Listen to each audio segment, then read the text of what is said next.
menjelaskan tentang peristiwa Isra dan Mi'raj. Bapak Ibu sekalian, peristiwa Isra dan Mi'raj, saya katakan di awal tadi bahwa salah satu peristiwa yang sangat agung, peristiwa yang sangat mulia dalam kehidupan, dalam perjalanan hidup Rasulullah Sallallahu Alaihi Wasallam. Nanti sedikit saya menjelaskan berkaitan tentang apakah memang benar bahwasanya Isra dan Mi'raj ini terjadi pada bulan Rajab yang sekarang kita berada di dalamnya, atau terjadi pada bulan-bulan yang lainnya. Ya, karena masalah ini Bapak Ibu sekalian, saya mengatakan masalah tentang terjadinya peristiwa Isra dan Mi'raj itu masih khilaf di kalangan para ulama. Jadi bahkan ada beberapa pendapat yang menyebutkan tentang peristiwa Isra dan Mi'raj. Dan dari sekian pendapat itu tidak ada salah seorang ulama yang merajihkan, yang menguatkan. Kenapa? Salah satu alasannya karena memang bukan sesuatu yang sangat urgent. Yang urgent itu justru malah ya bagaimana kita mengambil hikmah dari peristiwa Isra dan Mi'raj tersebut. Baik, jadi Bapak Ibu sekalian, malam hari ini kita Bapak Ibu sekalian lebih banyak saya akan bercerita ya tentang peristiwa Isra dan Mi'raj, perjalanan Nabi SAW dari mulai langit dunia, dari mulai perjalanan di bumi sampai kemudian nanti beliau ke Sidratul Muntaha. Ke Sidratul Muntaha nanti. Ya, artinya penghujung langit yang paling penghujung. Baik, berangkat dari firman Allah tadi yang saya bacakan, Subhanalladzi asra bi'abdihi lailan minal masjidil harami ilal masjidil aqsa. Maha suci Allah yang telah memperjalankan hambanya pada suatu malam minal masjidil haram, dari masjidil haram ilal masjidil aqsa, ke masjidil aqsa alladzi barakna haulah. Kata Allah, yang telah kami berkahi sekelilingnya, linuriyahu min ayatina, agar kami memperlihatkan kepadanya sebagian tanda-tanda kebesaran kami. Sehingga Bapak Ibu sekalian, peristiwa Isra Mi'raj itu berarti termasuk di antara tanda kekuasaan Allah, tanda kebesaran Allah. Kalau ada yang bertanya dari sisi mananya kekuasaan Allah di situ, kita akan bercerita nanti. Innahu huwas sami'ul basir, sesungguhnya Allah Maha mendengar lagi Maha melihat. Kenapa Allah tutup dengan ayat ini Bapak Ibu sekalian? Karena apa? Ketika terjadi peristiwa seperti ini, orang-orang musyrik heran semua.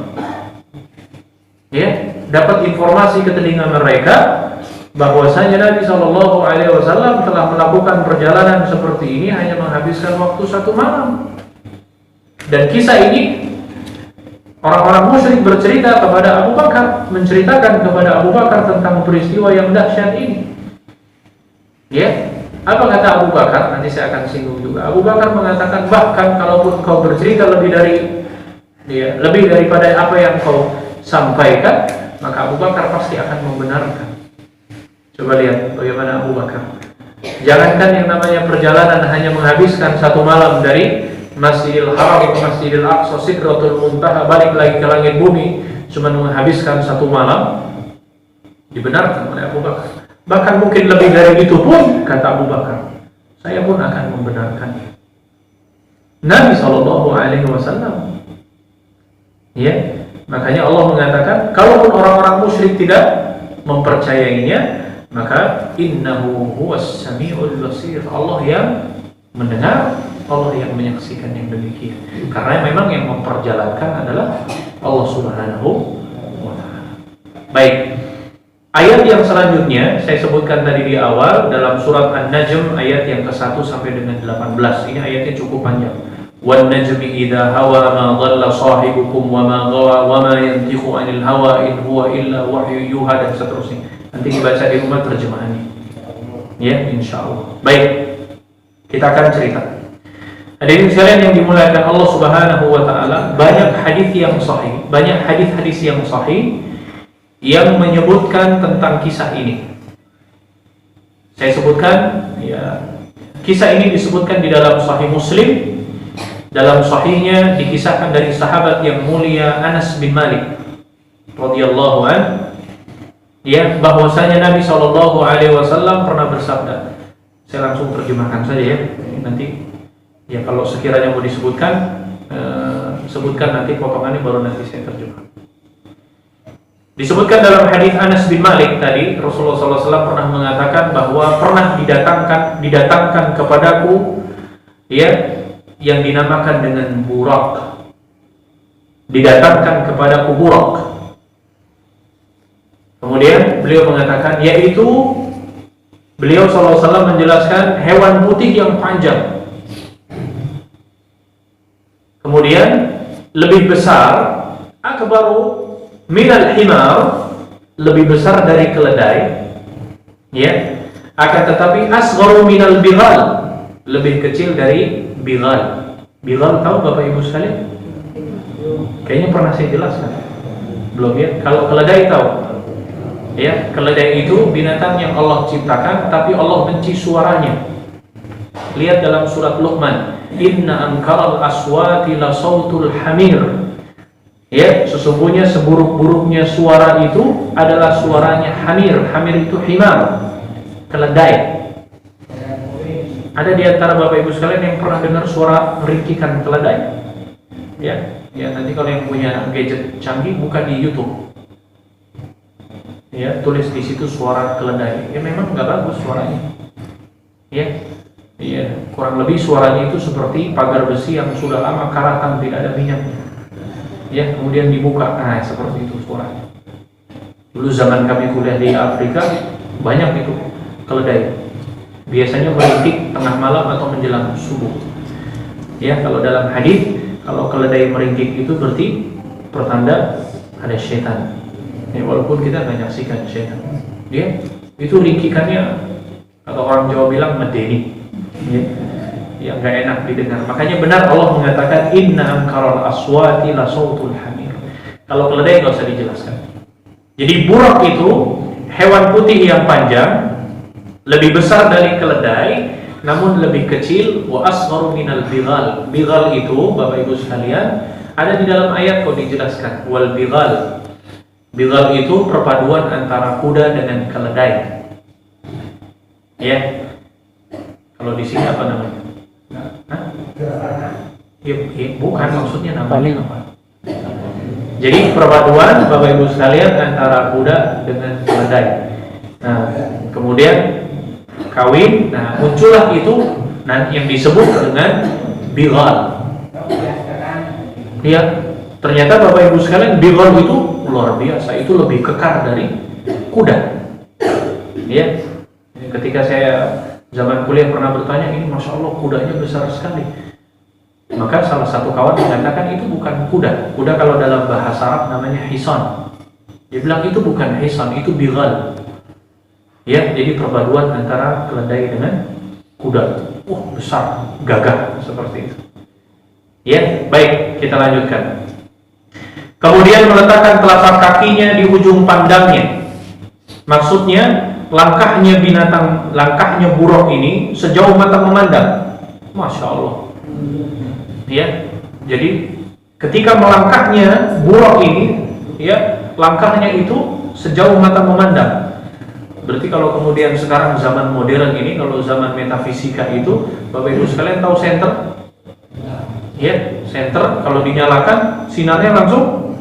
Nah, seperti itulah kecepatannya. Ini yang namanya buruk ini. Kemudian dilanjutkan.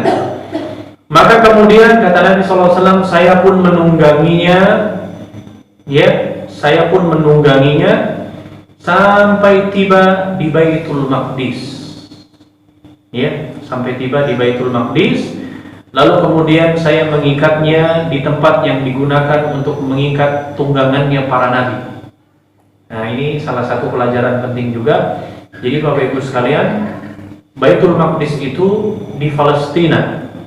sekarang namanya bumi Palestina yang masih konflik sekarang. Kenapa Nabi SAW menyebutkan bahwa di tempat yang digunakan untuk mengikat tunggangan para nabi? Karena memang Bapak Ibu sekalian, hampir sebagian besar para nabi itu asal usulnya memang dari negeri sana, Palestina. Ya, makanya sering kita dengar Palestina itu adalah Ardul Anbiya, buminya para nabi. Karena memang di sana, ya, asal usulnya. Kemudian saya masuk ke dalam masjid, maksudnya Baitul Maqdis, dan kemudian saya sholat sebanyak 2 rakaat. Kemudian Nabi melanjutkan, dan kemudian saya keluar selesai sholat. Kemudian datang kepadaku Jibril alaihi salatu wassalam, dan beliau membawakan 2 bejana. Satu bejana berisi khamr, dan kemudian bejana yang satunya berisi air susu. Maka Jibril menawarkan kepada diriku, ya, kata Nabi SAW, ya, kemudian Jibril mengatakan, saya pilih bejana yang khamr atau kemudian bejana yang isinya air susu. Maka Nabi SAW kemudian memilih bejana yang isinya air susu. Maka Jibril mengatakan, sesungguhnya engkau telah memilih sesuai dengan fitrahmu. Kemudian Jibril alaihi salatu wassalam naik bersamaku ke langit pertama. Nah, ini mulai perjalanan peristiwanya. Jadi dari Masjidil Haram ke Baitul Maqdis, Masjidil Aqsa, maka naiklah dengan kendaraan tadi bersama dengan Jibril menuju langit yang pertama. Kemudian Jibril alaihi salatu wassalam meminta dibukakan pintu, maka dikatakan kepadanya, "Man ma'ak?" Siapa yang bersama denganmu? Ya, maka kemudian Nabi SAW mengatakan, Jibril alaihi salatu wassalam, yang bersamaku adalah Jibril. Ya, kemudian ditanyakan lagi, ya, kepada Jibril, siapa yang bersamamu? Maka Jibril mengatakan, yang bersamaku adalah Muhammad sallallahu alaihi wasallam. Ya, kemudian dikatakan, apakah beliau telah diutus? Maka dikatakan, maka sesungguhnya beliau telah diutus sebagai seorang nabi. Maka kemudian dibukakan pintu langit yang pertama, dan kemudian beliau bertemu dengan Nabi Adam alaihi salatu wassalam. Ya, dan kemudian menyambutnya dan mendoakan kebaikan untuk Nabi SAW. Lantas kemudian setelah bertemu dengan Nabi Adam, melanjutkan perjalanan kembali menuju langit yang kedua. Ya, menuju langit yang kedua, maka meminta dibukakan pintu sama dengan yang pertama, siapa dirimu? Kemudian dikatakan Jibril. Ya, dikatakan waman ma'ak, siapa yang bersama denganmu? Maka dikatakan Muhammad sallallahu alaihi wasallam. Dikatakan apakah dia telah diutus? Maka dijawab dia telah diutus. Kemudian dibukakan pintunya, maka pada pintu langit yang kedua bertemu dengan Isa bin Maryam dan Nabi Yahya bin Zakaria alaihi salatu wassalam. Langit yang kedua bertemu dengan Isa dengan Yahya. Kemudian beliau berdua menyambutnya, mendoakan kebaikannya. Kemudian melanjutkan kembali naik kendaraan tadi Nabi SAW dengan Jibril menuju ke langit yang ketiga. Ya. Kemudian minta dibukakan pintu sama seperti yang sebelumnya. Siapa yang bersama denganmu? Ya, dikatakan Muhammad SAW. Apakah dia telah diutus? Maka dijawab sudah. Maka kemudian dibukakan. Maka kemudian pada langit yang ketiga bertemu dengan Yusuf alaihi salatu wassalam dan melihat wajah yang sangat tampannya. Jadi memang benar ya. Dia sering dengar cerita Yusuf itu memang kalau di dalam hadis disebutkan ya dari sisi bagus pandangannya, ya mungkin dari sisi ketampanannya. Ya, jadi Allah Subhanahu wa taala memberikan separuh dari ya wajah bagus yang dimiliki, wajah baik atau wajah tampan yang dimiliki oleh Yusuf alaihi salatu wassalam. Kemudian beliau menyambutnya, mendoakan kebaikan.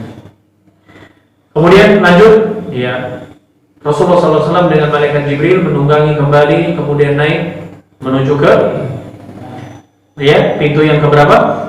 4. Kemudian ketemu dengan Nabi Idris alaihi salatu wassalam, ya, dan seterusnya. Kemudian naik ke pintu yang selanjutnya sampai seterusnya. Hadirin sekalian, pada pintu yang kelima bertemu dengan Nabi Harun alaihi salatu wassalam. kemudian naik yang ke-6, kemudian ketemu dengan Nabi siapa? Siapa yang ke-6? Musa alaihi salatu wassalam. Pada langit yang ke-6 bertemu dengan Musa alaihi salatu wassalam, ya, sampai kemudian sama seperti yang sebelumnya. Kemudian Nabi SAW menuju pintu langit yang ke-7 bertemu dengan Nabi Ibrahim alaihi salatu wassalam, yang pada waktu itu beliau melihat yang menyandarkan punggungnya ke salah satu tempat di langit yang ke-7 yang disebut dengan Baitul Ma'mur. Apa itu Baitul Ma'mur? Ya, Baitul Ma'mur itu tempat sholatnya para malaikat. Baitul Ma'mur. Ya. Setiap harinya masuk ke Baitul Ma'mur itu 70.000 malaikat. 70.000 malaikat. Kalau sudah masuk ke dalam nggak keluar lagi. Ya, Masya Allah, bisa dibayangkan bahwa jumlah malaikat sangat besarnya, seperti apa? Jumlahnya yang sangat banyaknya, luar biasa. Kemudian dia bersama dengan Ibrahim alaihissalatu wassalam, dengan Jibril, dengan Rasulullah SAW, maka berangkatlah ke Sidratul Muntaha, ya, yang paling atas, lapisan langit yang paling atas. Baik, hadirin sekalian yang dimuliakan Allah Subhanahu wa taala, saya menyebutkan kisah ringkasannya seperti itu, peristiwa Isra dan Mi'raj. Kalau ingin pengen lengkapnya lagi, silakan baca di dalam kitab Sahih Bukhari, hadis yang nomor 2986, ya, atau hadis yang nomor 3898. Di situ lengkap dijelaskan. Baik, kita mundur di awal tadi, Bapak Ibu sekalian. Saya sebutkan tadi, kapan sebenarnya peristiwa Isra dan Mi'raj?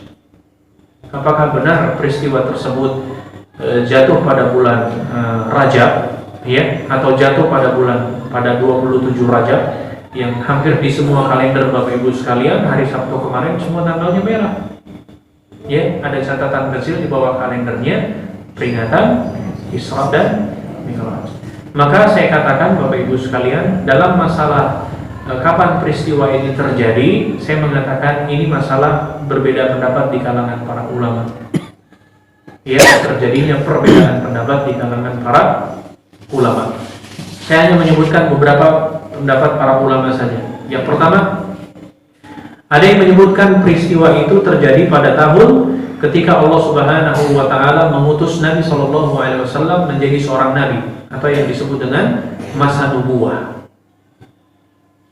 Ya, dan ini yang diambil oleh Al-Imam At-Tabari di dalam tafsirnya. Jadi peristiwa Isra Mi'raj itu ketika beliau pertama kali diutus sebagai seorang nabi, atau pada peristiwa masa nubuwah. Ini ada yang mengatakan pendapat demikian. Kemudian ada juga yang mengatakan bahwa peristiwa Isra dan Mi'raj terjadi 5 tahun setelah diutus Nabi SAW menjadi seorang Rasul. Ada juga yang menyebutkan demikian. Ya, ini yang diambil oleh pendapatnya Al-Imam An-Nawawi dan Al-Imam Al-Qurtubi. Beliau mengatakan bahwa terjadinya peristiwa Isra dan Mi'raj 5 tahun setelah diutusnya Rasulullah SAW.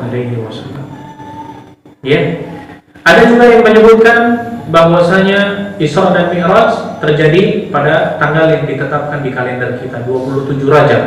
Ternyata Bapak Ibu sekalian, itu juga salah satu pendapatnya Al-Allamah Al-Mansur Furi rahimahullahu ta'ala, ya, yang menyebutkan peristiwa Isra dan Mi'raj terjadi pada tanggal 27 Rajab.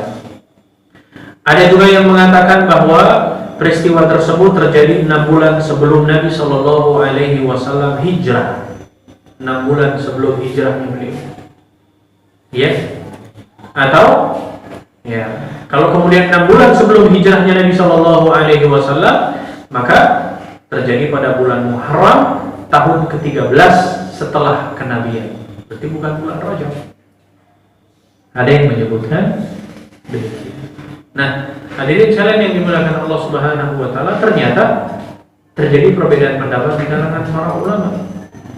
Ya, sehingga saya hanya mengatakan bahwa peristiwa Isra dan Mi'raj itu tidak ada ulama yang menyebutkan secara rajih kapan terjadinya. Ya. Adapun mungkin yang sudah terlanjur tertulis apalagi jadi tanggal merah jadi libur nasional di Indonesia, ya sudah, alhamdulillah, yang penting libur kan. Seperti itu. Penting libur. Ya, adapun kita sebagai seorang muslim, maka ya bukan sebuah yang urgent untuk kemudian ya tanggal berapanya, akan tetapi kita ambil peristiwa yang peristiwa yang sangat penting yang terjadi pada peristiwa Isra dan Mi'raj tersebut.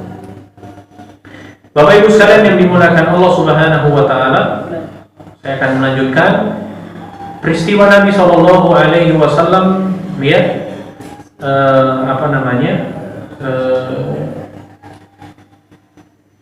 selanjutnya.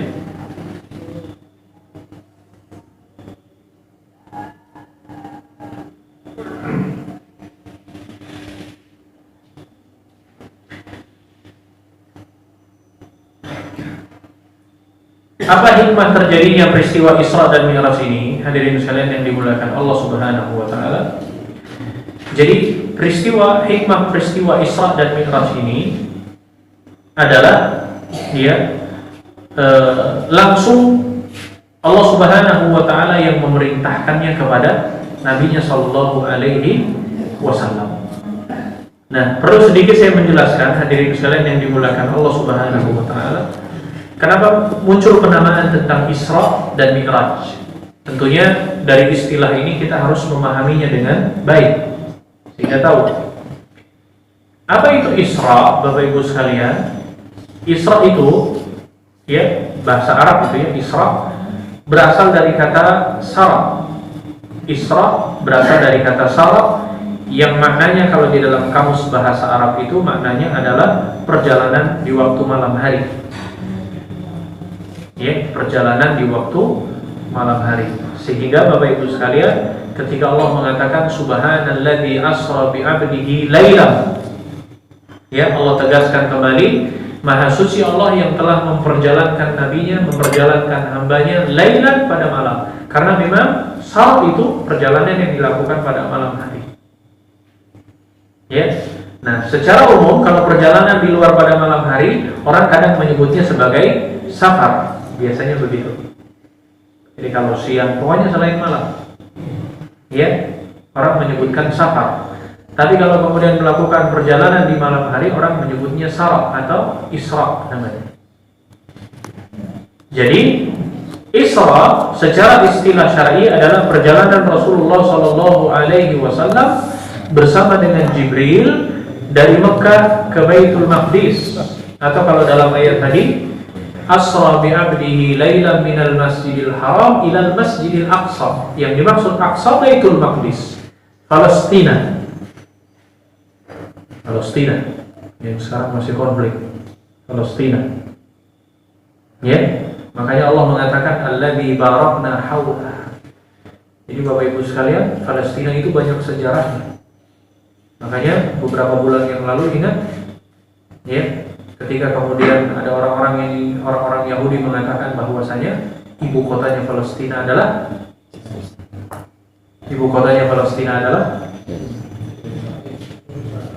bukan, yang sebelumnya Israel mengatakan. Masih ingat? Ya, enggak. Kemudian mau diambil Palestina bagian Israel, orang-orang Palestina tidak terima. Ya kan, seperti itu. Karena memang Israel itu adalah negara buatan, bukan kemudian muncul, bukan kemudian dia memang ada, tapi memang negara buatan. Makanya sampai sekarang, bagaimana caranya agar kemudian sebagian Palestina dikuasai oleh Israel? Ingat Bapak Ibu sekalian, Allah akan jaga itu yang namanya bumi yang Allah sucikan itu. Kalau dalam sejarah bahwasanya, ya, Masjidil Aqsa Palestina adalah kiblat kaum muslimin pertama sebelum Allah memerintahkan kiblat kaum muslimin menuju ke Ka'bah Al-Musyarrafah. Ya, saya pernah cerita, masih ada sekarang tempat sejarahnya di kota Madinah Al-Munawwarah, ya, yang masih berdiri sekarang, bangunan yang disebut dengan Masjid Qiblatain. Itu saksi sejarah. Jadi dahulu Nabi SAW sebelum turun firman fawalli wajhaka syatral masjidil haram, dulu sholatnya menghadap ke Baitul Maqdis. Ya, setelah turun ayat tadi, Nabi SAW ketika sedang sholat di situ, maka pada rakaat yang kedua pada waktu zuhur, Nabi SAW kemudian sholat satu waktu dengan menghadap dua kiblat. berputar 180 derajat dari Baitul Maqdis ke Ka'bah Al-Musyarrafah. Maka masjid yang dulu dipakai tempat sholat Nabi SAW sekarang dijadikan saksi sejarah yang sekarang disebut dengan Masjid Qiblatain, masjid yang memiliki dua kiblat. Begitu ceritanya. Ya, dan pasti Allah akan jaga ini yang namanya bumi Allah yang muqaddas, yang disucikan oleh Allah Subhanahu wa taala, Ardul Anbiya, buminya para nabi, Palestina. Dan disitulah salah satu tempat ya ketika Allah Subhanahu wa taala mengisrakan, memperjalankan nabinya yang mulia sallallahu alaihi wasallam. Sampai disebutkan di dalam artinya. Kemudian hadirin sekalian, Mi'raj. Ada Isra, ada Mi'raj. Ya. Bapak Ibu sekalian, di juz yang ke-29 ada surat yang disebut dengan Al-Ma'arij. Ya. Nah, apa bunyi ayat pertamanya? Lil kafirin laisa lahu dafi' minallahi dzil ma'arij. Suratul Ma'arij berasal dari kata Mi'raj. Mi'raj itu secara bahasa adalah sesuatu alat yang dipakai untuk naik. Mi'raj alat yang digunakan untuk naik. Namun Mi'raj secara istilah adalah bermakna apa namanya? Silim, tangga yang khusus yang digunakan oleh Nabi Shallallahu Alaihi Wasallam untuk naik dari bumi menuju ke atas langit. Ya, jangan berpikir tangganya seperti apa, bentuknya apa, nggak usah berpikir itunya. Tapi intinya Mi'raj itu adalah tangga khusus yang memang untuk ya Nabi Shallallahu Alaihi Wasallam ya lewat situ untuk kemudian menuju dari bumi untuk kemudian ke langit, ke atas langit yang paling atas. Baca surat An-Najm ayat 1 sampai dengan 18 ada dijelaskan di sini. Jadi Mi'raj itu artinya dinaikkan. Maka Bapak Ibu sekalian, ini salah satu filosofi sederhananya. Kalau Allah itu ada di atas, jadi jangan pernah mengatakan Allah itu di mana-mana. Benar, keliru. Kalau dikatakan, ya, kalau ada anak kita bertanya, Bapak, Mama, Ibu, Allah itu di mana? Jangan dijawab Allah di mana-mana. Salah itu. Jawab Allah itu di atas, di langit. Ya.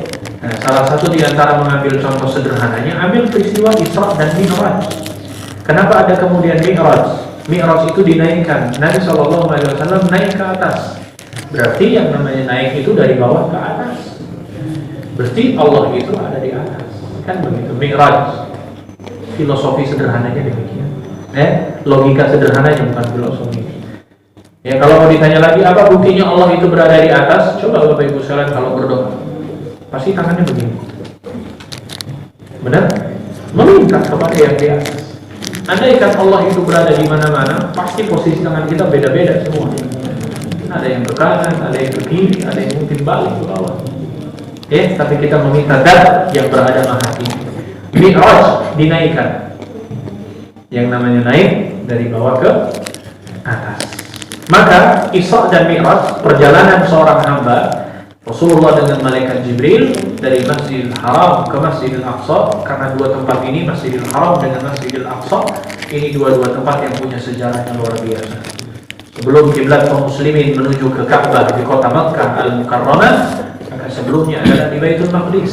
Sebelum turun ayat tentang berputarnya arah kiblat, maka kedua-duanya adalah tempat yang diberkahi oleh Allah Subhanahu wa taala. Allah menyebutkan Makkah di dalam surat At-Tin. Wahadal baladil amin.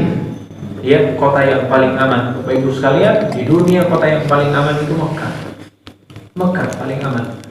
Ya, makanya disebut sebagai tanah haram. Ya, karena ada beberapa hal yang diharamkan dilakukan di dalamnya. Salah satunya tidak boleh terjadi yang namanya pertumpahan darah di kota Mekah ini. Ya, bahkan salah satu di antara tanda akhir zaman Dajjal laknatullah alaih, ya, maka nanti dalam hadis yang sahih Bapak Ibu sekalian, ketika muncul Dajjal ini akan berkeliling ke seluruh dunia, semua akan dimasuki oleh Dajjal. Fitnahnya besar. Ya, Sampai pada akhirnya Dajjal ini banyak pengikutnya karena dirinya mengaku sebagai Tuhan. Ya, Dajjal ini punya kemampuan nanti menghidupkan orang yang mati, menyuburkan negara yang kekeringan, kemudian tumbuh lagi berkembang sehingga orang terpesona dengan melihat Dajjal, mengaku dirinya sebagai Tuhan, jadilah sebagai pengikutnya. Dia akan berkeliling Dajjal ini. Semua akan dimasuki oleh Dajjal kecuali dua tempat yang tidak bisa dimasuki oleh Dajjal, Makkah dengan Madinah Al-Munawwarah. Inilah yang disebut dengan Al-Haramain Asy-Syarifain, dua tanah suci yang dijaga oleh Allah Subhanahu wa taala. Hadirin sekalian, kembali lagi ke dalam kisah tadi. Apa hikmah apa hikmah terjadinya peristiwa Isra dan Mi'raj ini? Yang pertama, perjalanan Nabi SAW dari Makkah ke Baitul Maqdis adalah sebagai bentuk memperkuat hujjah bagi orang-orang musyrik ketika beliau Mi'raj ke langit. Hujjah memperkuat orang-orang musyrik.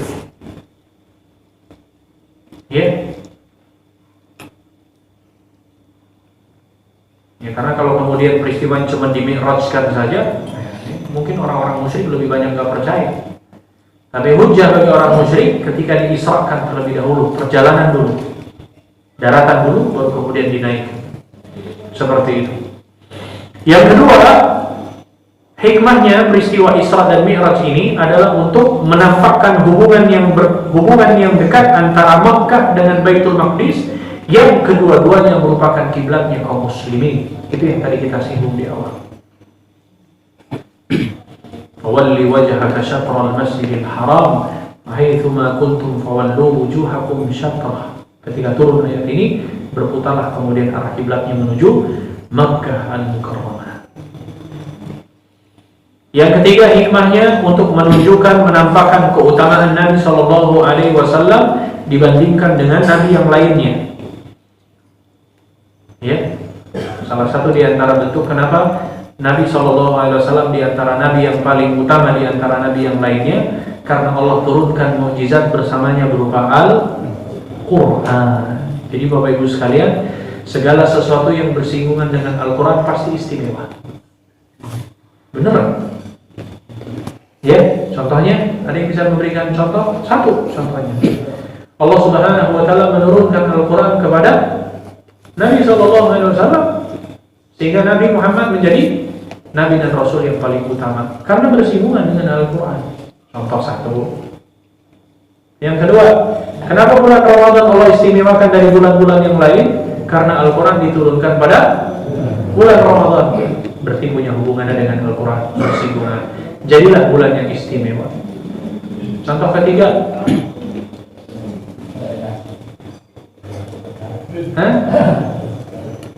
contoh yang ketiga, orang yang dekat-dekat dengan Al-Quran, orang yang belajar Al-Quran, orang yang mempelajari dan mengajarkannya, Nabi SAW katakan manusia yang paling terbaik karena bersinggungan dengan Al-Quran. Khairukum man ta'allama Al-Quran wa 'allamahu. Sebaik-baiknya di antara kalian, Nabi SAW menyebutkan manusia yang terbaik itu kalau dia bersinggungan dengan Al-Quran, belajar, mengajarkan, mempelajari. Jadi Bapak Ibu sekalian, segala sesuatu yang bersinggungan dengan Al-Quran pasti istimewa. Sebagaimana Nabi SAW pun, Allah turunkan mukjizat berupa Al-Quran kepadanya, maka menjadilah Nabi dan Rasul yang istimewa. Baik, hadirin sekalian yang dimuliakan Allah Subhanahu wa taala, setelah kemudian naik ke langit yang paling ketujuh, maka tempat yang paling terakhir Nabi SAW menuju ke Sidratul Muntaha. Ada di antara kita bertanya-tanya, apa itu sebenarnya Sidratul Muntaha? Jadi Bapak Ibu sekalian, sebagaimana Isra Mi'raj terbagi menjadi dua kata, Sidratul Muntaha juga ini terbagi menjadi dua kata. Sidra berasal dari kata sidr. Sidr itu syajar, pohon yang kita kenal dengan pohon sidr. Kalau di Indonesia, kalau di negara kita namanya pohon bidara. Kalau di Jawa namanya? Hah? Bidoro. Sama aja bidara, bidoro. Kalau di Jawa karena pakai O, jadi bidoro. Berarti kalau di Betawi bidere, ya? Karena pakai E. Ya, pohon bidara. Pohonnya pernah lihat? Cedar. Ya, daun cedar atau daun bidara. Ya, batangnya itu berduri. Cedar. Ya, nah, pohon ini salah satu sunnahnya bisa digunakan untuk orang yang terkena sihir biasanya.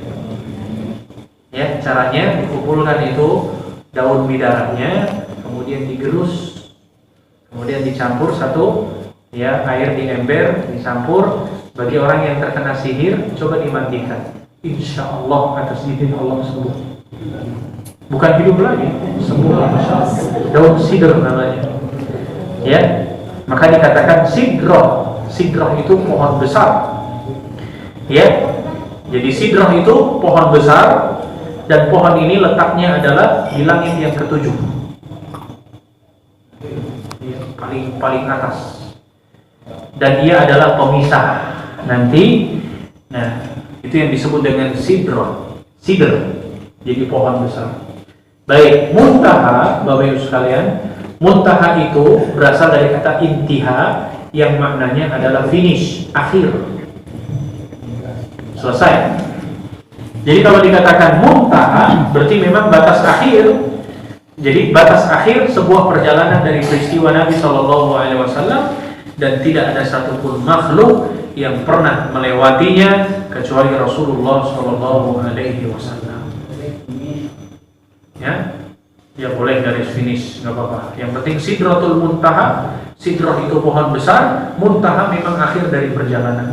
Jadi berakhirlah Nabi SAW di sidratul muntaha tersebut. Baik, dikatakan summiyat sidratul muntaha li'anna ilmal malaikata yantahi ilaiha. Dikatakan sidratul muntaha karena malaikat jarak perjalanannya berakhir padanya, tidak ada yang bisa melewatinya. Jadi garis finishnya itu di situ. Baik, bagaimana ketika Nabi SAW berkunjung ke sidratul muntaha? Thumma rufi'at ilayya sidratul muntaha fa idza nabqahu mithlu qilali hajar. Kemudian ditunjukkan kepadaku, kata Nabi SAW, sidratul muntaha, kulihat buahnya seperti guci-gucinya orang-orang Hajar. Orang Hajar ini ada yang menyebutkan salah satu tempat di kota Madinah, ada yang menyebutkan Hajar salah satu tempat di Yaman. Ini ada dua pendapat. Ya. Jadi orang-orang Hajar ini dahulu profesinya adalah membuat guci. Maka masuk dalam hadis ini. Wa idza raqaha mithlu adanil fiyala qala hadhihi sidratul muntaha. Ya, ketika kemudian Jibril alaihissalatu wassalam mengatakan, apabila di pohon ini bentuk daunnya seperti telinga gajah, maka itulah yang disebut dengan sidratul muntaha. Pohon yang dilihatnya tadi, daunnya seperti telinga gajah. Ya.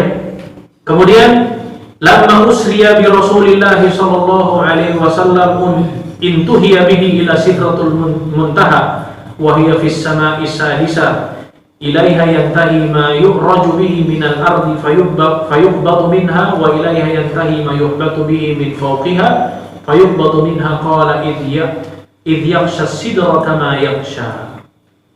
Jadi ketika Nabi SAW diisrakan, kemudian beliau dihentikan pada perjalanan yang terakhir yang disebut dengan sidratul muntaha, yang terletak di langit yang paling bagian atas, kemudian bermuara di sana dan kemudian ditahan di sana. Dan kemudian sesuatu di atasnya berhenti padanya, lalu ditahan tempatnya tersebut. Kemudian Allah mengatakan idh yakhsha sidrata ma yakhsha dalam surat An-Najm. Ya, Muhammad ketika melihat Jibril diliputi oleh sesuatu yang meliputinya. Yang dimaksud di situ adalah sidrah, pohon yang besar tadi. Maka hadirin sekalian yang dimuliakan Allah Subhanahu wa taala, bagaimana bentuknya sidratul muntaha, tempat tersebut? Rasulullah SAW berupaya untuk sekemampuan beliau untuk mengabarkan tentang bentuk pohon ini kepada kita. Namun beliau tidak menyebutkan secara spesifik, namun permisalan yang dekat adalah permisalan yang kemudian bisa difahami oleh kebanyakan orang. Jadi beliau menyebutkan seperti guci-guci yang dibuat oleh orang-orang Hajar. Ya, jadi memperumpamakannya demikian.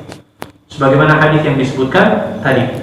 Jadi domisilinya orang-orang Hajar ini yang saya katakan tadi, salah satu tempat di Madinah atau tempat di mana tadi? Di Yaman. Tapi yang jelas ya di situ tempatnya seperti itu. Nah, jadi hadirin sekalian yang dimuliakan Allah Subhanahu wa taala, intinya ya, tidak ada Nabi SAW tidak menjelaskan secara spesifik tentang bagaimana bentuknya Sidratul Muntaha. Yang jelas kewajiban bagi kita adalah untuk mengimaninya. Kemudian hadirin sekalian yang dimuliakan Allah Subhanahu wa taala, disebutkan bahwa ketika Nabi SAW sampai Sidratul Muntaha langsung bertemu dengan Allah Subhanahu wa taala dan mengucapkan salam kepadanya. Ya. Nabi SAW langsung bertemu dengan Allah. Ya, terjadilah dialog di sini yang tidak memakan waktu yang cukup lama. Kemudian ketika Nabi SAW akan turun lagi, ingin turun ke langit dunia, maka Allah Subhanahu wa taala memberikan sebuah pesan, sebuah perintah syariat untuk mengerjakan sholat kepada umatnya Nabi SAW. Yang pertama kali Allah perintahkan dalam peristiwa Isra dan Mi'raj, Allah wajibkan ke umatnya Muhammad SAW sebanyak 50 kali sehari semalam. 50 kali. Masya Allah. Andaikan syariat itu masih berlaku sampai sekarang, niscaya tidak ada pengajian Ahad Kliwon. Karena apa? Sibuk kita semua sholat. Sibuk sholat, ibu-ibu sholat semuanya. Mungkin ada yang baru dapat 35 dalam sehari. Ya, mungkin baru ada yang dapat 40, mungkin baru ada yang 45. Ya, sisa tinggal 5 kali lagi. Seandainya syariat ini masih berlaku. 50 kali sehari semalam. Ya, diterimanya perintah ini oleh Nabi SAW. Maka ketika Nabi turun ke langit yang ke-6, sebagaimana dikisahkan di awal tadi, di langit yang ke-6 bertemu dengan Musa alaihi salatu wassalam. Bertemu dengan Musa. Ya, kemudian mengucapkan salam kepada Musa, maka Musa bertanya, apa yang telah Allah perintahkan, apa yang Allah telah perintahkan kepada dirimu, wahai Muhammad? Ya. Maka Nabi SAW mengatakan perintah tentang salat sehari semalam sebanyak 50 kali. Wah, ini Musa kaget. Maka Musa alaihissalatu wassalam mengatakan kepada nabinya, kembalilah kepada Tuhan, mintalah keringanan kepada Rabbmu. Sesungguhnya umatmu tidak akan mampu. Karena Musa pernah mencobanya. Iya. Maka baliklah Nabi SAW kepada Allah Subhanahu wa taala untuk minta diringankan. Ya, sampai beberapa kali itu. Kalau dalam bahasa kekiniannya namanya negosiasi. Ya, bukan diplomasi loh ya. Bernegosiasi. Meminta kepada Allah. Sehingga dari 50 kurang sampai pada akhirnya menjadi 5 waktu. Alhamdulillah. Tapi masih banyak yang tidak mengerjakan 5 waktu. Maka Bapak Ibu sekalian, kalau masih menemukan tetangga, masih menemukan keluarga yang kemudian sholatnya masih bolong-bolong, ceritakan tentang asal-muasalnya yang namanya sholat ini. Tahu nggak dulu? Ya, dulu yang namanya sholat ini 50 kali, ceritakan. Biar tahu, mungkin dia nggak tahu sejarahnya. Ya, kalau kemudian dulu 50 waktu sehari semalam, yang 5 waktu saja masih bolong-bolong, gimana kalau 50 waktu? Ya, sudah berapa banyak hutangnya, bukan lagi bolong-bolong, jebol. Ya, nah ini 5 waktu Allah memberikan keringanan kepada umatnya, kepada umat Rasulullah SAW 5 waktu, tidak banyak. Masa ia kemudian masih ditinggalkan? Ya, seperti itu. Tidak berat, sehari semalam hanya 5 waktu. Ya, tadi disebutkan oleh pembawa acara tadi di awal tadi. Ya, dikatakan hadis Nabi SAW, awwalu ma yuhasabul 'abdu yaumal qiyamah shalat. Ya, Nah, dalam peristiwa Isra dan Mi'raj itu oleh-oleh yang diberikan oleh Allah kepada Nabi-Nya adalah perintah salat. Nah, Bapak Ibu sekalian, kita ambil benang merahnya di sini. Salah satu kenapa ibadah salat ditaruh rukun yang kedua setelah syahadat. Ini bukan karena tidak ada apa-apa, pasti ada apa-apanya. Kenapa kemudian setelah syahadat tidak zakat, tidak puasa, tapi salat yang kemudian ditaruh rukun yang kedua? Salah satu disebutkan para ulama di antara bentuk keistimewaan ibadah ini adalah satu-satunya ibadah yang Allah perintahkan kepada Nabi-Nya langsung di langit, bukan di bumi. Satu-satunya ibadah yang Allah perintahkan kepada Nabi-Nya langsung di langit, tidak di bumi. Coba lihat perintah yang lain, semuanya Allah perintahkan di bumi. Perintah tentang zakat, perintah puasa, perintah haji, perintah umrah, perintah tentang jihad, semuanya di bumi. Tapi salat nggak ada dalil yang menyebutkan Allah perintahkan Nabi-Nya di bumi, tapi langsung ketika peristiwa Isra dan Mi'raj. Makanya salat dijadikan rukun yang kedua setelah syahadat. Asyhadu an la ilaha wa anta asyhadu an la ilaha illallah wa anna Muhammadar Rasulullah wa iqamis shalah. Ini salah satu di antara keistimewaan. Ya, sampai kemudian Nabi SAW sampai pada akhirnya mendapatkan perintah salat 5 waktu. Kemudian Nabi SAW turun ke langit dunia, ke bumi lagi, ternyata hanya menghabiskan waktu 1 malam saja. 1 malam. Ya, dibayangkan Bapak Ibu sekalian, sekarang perjalanan Masjidil Haram ke Palestina coba berapa lama naik pesawat? Belum pesan visanya. Itu pun kalau keluar. Ya, tiket pesawatnya, berapa perjalanan dari Masjidil Haram ke Palestina? Nabi SAW Masjidil Haram, Palestina, Baitul Maqdis, langit 7, turun lagi ke bumi cuma waktu semalam. Makanya orang-orang musyrik ketika dengar informasi seperti ini, mereka tidak percaya. Karena mereka berpikir secara menurut akal sehat mereka. Kami perjalanan dari Mekah ke Syam saja menghabiskan waktu berhari-hari. Masa ini ke Palestina, kemudian ke langit, turun lagi ke langit dunia hanya sewaktu malam? Maka informasi ini diceritakan oleh orang-orang musyrik kepada Abu Bakar As-Siddiq radhiyallahu anhu. Maka tadi yang disebutkan, Abu Bakar mengatakan, kalau memang ini berita yang disampaikan oleh Nabi-Nya, maka saya akan membenarkannya. Kata beliau radhiyallahu anhu, jangankan 1 malam, kalaupun beliau mengatakan lebih dari itu saja atau kurang dari itu, maka pasti saya akan membenarkan informasi yang disampaikan oleh Nabi-Nya sallallahu alaihi wasallam. Hadirin sekalian yang dimuliakan Allah Subhanahu wa taala. Kemudian yang selanjutnya, bagaimana yang terakhir, poin yang terakhir, faidah dari kisah ini Bapak Ibu sekalian. Yang pertama, saya sebutkan di awal tadi, Subhanalladzi asra bi 'abdihi lailan minal masjidil haram ila al-masjidil aqsa alladzi barakna hawlahu linuriyahu min ayatina. Ini faidah yang pertama. Faidah dari kisah peristiwa Isra dan Mi'raj adalah Isra dan Mi'raj termasuk di antara tanda-tanda kebesaran Allah Subhanahu wa taala. Bagi Allah itu tidak ada yang mustahil, ya Bapak Ibu sekalian. Tidak ada yang mustahil. Ya, Allah kalau sudah berkehendak itu pasti terjadi. Kalau Allah tidak berkehendak, tidak akan terjadi. Maka Bapak Ibu sekalian, saya ingin menyampaikan malam hari ini bahwa Bapak Ibu sekalian, apapun profesi Bapak Ibu sekalian, apapun kesibukan, apapun tujuan Bapak Ibu sekalian, apapun kegiatannya, maka jangan lupa yang namanya libatkan Allah Subhanahu wa taala. Libatkan Allah.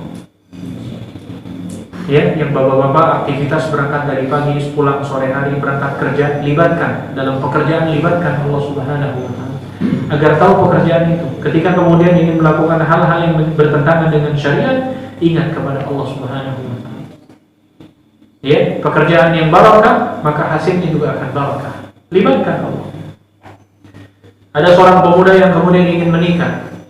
Ya, maka ketika dia ingin menikah, libatkan Allah Subhanahu wa taala. Tujuan menikahnya apa? Agar kemudian senantiasa berada di sawaras sabil, di jalannya Allah Subhanahu wa taala. Jalan Allah itu yang disebut dengan syariat. Ya, Orang kalau senantiasa melibatkan Allah Subhanahu wa taala, maka dia adalah orang yang paling bahagia di dunia. Apapun yang terjadi, maka itu adalah kehendak Allah Subhanahu wa taala. Dan orang yang senantiasa melibatkan Allah Subhanahu wa taala, pasti hubungan antara dirinya dengan Allah itu baik. Maka apa? Jangan heran kalau kemudian apa-apa yang diinginkan oleh seorang hamba, pasti Allah itu akan menjadi follow pengikutnya. Kalau di zaman sekarang, ya, kalau di zaman media sosial sekarang, ya, bagaimana caranya agar Allah itu menjadi follow-nya kita? Ya, caranya adalah kita berada di jalannya Allah Subhanahu wa taala.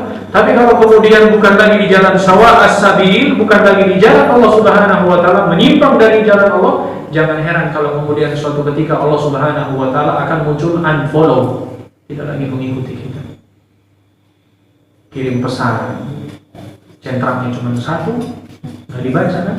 Kalau di WhatsApp kan gitu ya, centang satu kan nggak dibaca-baca atau nggak nyampe. Ya, kemudian telepon juga ternyata nggak bisa, ternyata diblok sama Allah Subhanahu wa taala. Kalau sudah kondisinya seperti demikian, Bapak Ibu sekalian, mau kepada siapa nanti kita akan meminta? Iya.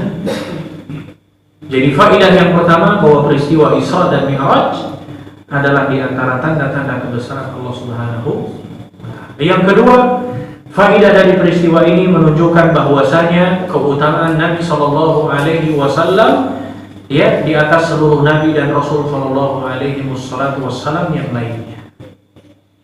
Ya, enggak ada kan dalam peristiwa nabi yang lainnya kemudian diperjalankan seperti ini. Ini menunjukkan keutamaan Rasulullah sallallahu alaihi wasallam. Faedah yang ketiga, peristiwa ini, peristiwa yang sangat besar ini, peristiwa yang sangat agung ini menunjukkan keimanan para sahabat radhiyallahu anhum, sebagaimana ketika mereka meyakini kebenaran berita tentang kisah ini, tidak sebagaimana perbuatan yang dilakukan oleh orang-orang musyrik Quraisy pada waktu itu. Membenarkan. Ya, dan ini adalah salah satu di antara karakter orang-orang yang beriman. Kalau sudah kemudian datang informasi dari Allah, sudah, jangan dikritisi. Kalau sudah datang perintah dari Allah, nggak usah mikir-mikir, pasti insya Allah baik. Ya, kalau kemudian kita mendapatkan bahwa itu merupakan perintah Allah, sudah laksanakan, insya Allah pasti akan baik. Walaupun terkadang ada sebagian orang yang kemudian ketika muncul perintah dari Allah berpikir sejenak, kayaknya berat ini. Tapi pasti hasilnya akan baik. Ya, saya pernah bercerita tentang kisah Ibrahim dengan Hajar alaihissalatu wassalam. Hajar pernah ditinggalkan dengan anak sematawayangnya Ismail di cikal bakalnya Mekah dulu. Ibrahim meninggalkan begitu saja karena memang Allah yang memerintahkan. Apakah kemudian Hajar khawatir dengan kondisi seperti itu? Tidak mengkhawatirkan. Ya. Sampai kemudian Hajar mengatakan apakah Allah yang memerintahkan? Maka Ibrahim mengatakan ya. Maka coba lihat bagaimana Hajar seorang wanita dengan anak sematawayangnya dengan mengatakan idzan Allahu la yudhayyuna, kalau begitu Allah tidak akan menyia-nyiakan diri. Kalau memang itu perintah Allah Subhanahu wa taala. Ya, jadi kewajiban bagi kita orang yang beriman, setiap apapun yang dikabarkan oleh Allah Subhanahu wa taala, entah itu peristiwa, entah itu kisah, entah itu perintah, entah itu gambaran tentang surga, tentang neraka, maka wajib bagi kita adalah mengimani. Karena Isra dan Mi'raj itu termasuk di antara perkara-perkara yang mungkin tidak masuk akal sehatnya manusia. Secara yang namanya logika tidak masuk akal. Bayangkan ya, dulu sekarang nggak ada yang namanya kendaraan buruk. Dulu saya ingat masih ada pesawat mereknya buruk. Ada dulu. Saya masih sempat naik dulu Jakarta Makassar buruk. Harganya 325 dulu. Tiketnya langsung. Tapi cepatnya tidak seperti yang dikisahkan dalam hadis tadi. Kecepatan pesawat tetap. Namanya buruk, sekarang sudah tidak ada lagi. Ya. Dulu kalau nggak salah penggantinya Mandala Airlines yang jurusan ke timur semua, ke Ambon, ke Maluku, ke sana itu. Nah, muncul maskapai baru namanya Buruk. Nah itu mungkin diambil dari sini. Ya, tapi sekarang sudah tidak ada lagi Buruk. Kembali lagi ke Garuda. Ya. Kemudian yang faedah yang selanjutnya hadirin sekalian, Isra dan Mi'raj. Nah ini Isra dan Mi'raj ini terjadi dilakukan oleh Nabi SAW secara utuh, ruh dan jasadnya. Ruh dan jasadnya beliau yang melakukan langsung. Jadi ada yang mengatakan, ada yang syubhat yang sampai ke telinga kita bahwa Isra dan Mi'raj itu ya bukan jasadnya beliau tapi ruhnya beliau. Padahal sebenarnya ya peristiwa Isra dan Mi'raj adalah dilakukan Nabi SAW secara utuh, ruh dan jasadnya beliau yang mengerjakan, yang melakukan demikian. Apa buktinya? Sederhana kok Bapak Ibu sekalian, bacalah kita di dalam surat Al-Isra. Subhanalladzi asra bi'abdihi lailan minal masjidil haram. Subhanalladzi asra bi'abdihi. Abdun, seorang hamba. Berarti kan yang namanya hamba punya bentuk jasad dengan ruh. Beda kalau Allah mengatakan subhanalladzi asra bi ruhihi. Nah, ini subhanalladzi asra bi 'abdihi, 'abdun, dia seorang hamba. Berarti ruh dengan jasad ada pada waktu itu. Dan ini yang langsung dilakukan oleh Nabi sallallahu alaihi wasallam dan beliau melakukannya dalam keadaan terjaga. Ya, bukan kemudian syubhat yang muncul bahwa ini adalah peristiwa mimpinya Nabi sallallahu alaihi wasallam. Ini adalah ketika Nabi SAW sedang sementara tidur, tidak. Tapi Nabi SAW yang memang langsung ya melakukan demikian. Dan ini sepakat sebagaimana para ulama hadis, para ulama fuqaha juga, dan ini adalah pendapat yang paling rajih, yang paling kuat di kalangan para ulama ahlus sunnah wallahu ta'ala. Kemudian yang selanjutnya, hadirin sekalian yang dimuliakan Allah Subhanahu wa taala, faedah yang selanjutnya ya, bahwasanya ini adalah salah satu bentuk perkara ya perintah kita mengimani dalam perkara-perkara yang gaib ya, yang disebutkan dalam hadis yang kita sebutkan di awal tadi. Perkara-perkara gaib. Apa tadi? Seperti buruk tadi, ya, binatang yang berwarna putih, panjang, ya, lebih besar dari keledai, lebih kecil dari bigal tadi. Apalagi Mi'raj, tangga khusus. Ya, ini semua perkara-perkara gaib yang memang ya artinya tidak perlu kemudian manusia berpikir seperti apa. Tadi saya sebutkan, saya singgung juga Baitul Ma'mur. Seperti apa ini Baitul Ma'mur? Kok kemudian bisa menampung 70.000 malaikat? Ya, seperti apa itu besarnya? Ya, nggak usah dipikirkan hal yang demikian. Ditambah lagi Sidratul Muntaha, pohon besar, pohon sidr, garis akhirnya seperti apa besarnya? Hal yang demikian faedahnya adalah kewajiban bagi kita untuk mengimaninya, ya, dan tidak perlu kemudian harus mengutak atau bertanya-tanya tentang bagaimana hakikatnya. Kemudian yang terakhir, faedah yang terakhir, innahu huwas samiul basir. Ini menunjukkan kemahakuasaan Allah Subhanahu wa taala, bahwasanya Allah memiliki sifat Maha mendengar dan Allah Subhanahu wa taala memiliki sifat Maha melihat. Maha mendengar, Maha melihat. Ya, cukuplah dua sifat ini Bapak Ibu sekalian untuk senantiasa selalu mawas diri di dalam diri kita setiap kali kita ingin melakukan hal sesuatu. Setiap kita berbicara, ya, setiap kita menyembunyikan sesuatu, walaupun mungkin tidak ada CCTV, tapi Allah Subhanahu wa taala Maha melihat, Allah Subhanahu wa taala Maha menyaksikan, Maha mendengar dari apa yang dilakukan setiap hamba-hambanya. Oleh sebab itu hadirin sekalian, itu sedikit kisah tentang yang berkaitan peristiwa Isra dan Mi'raj, ya, yang kita bisa ambil pelajarannya dari salah satu potongan firman Allah Subhanahu wa taala dalam surat yang ke-17. Mudah-mudahan ada manfaatnya yang bisa kita petik di malam hari ini. Wallahu ta'ala alam, sallallahu ala nabiyina Muhammad wa ala alihi wa sahbihi ajma'in. Wa akhiru da'wana alhamdulillahi rabbil alamin. Wallahu ta'ala